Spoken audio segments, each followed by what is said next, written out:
So the feasibility studies are one of our main vehicles that we use within Sustain to engage the wider academic community.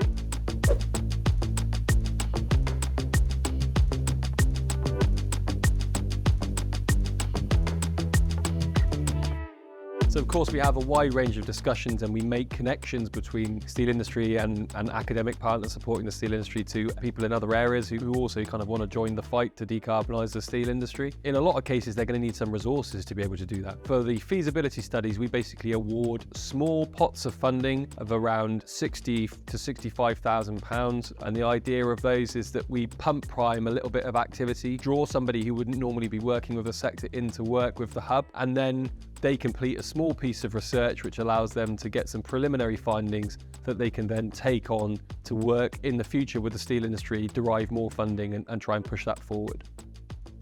My name is Yikong Hu from UCL. I was involved in Sustain for a feasibility study. This project focuses on the hydrogen-based fuel switching for steel heating process. In our common experience, the hydrogen combustion product is just a water vapor. So our main concern is about how the high water vapor environment impacting on the steel heating process, or whether increase the scale formation or other negative impact on the steel heating. But our research finds that the water vapor has only very limited impact on the steel heating process compared to the oxygen level and the temperature.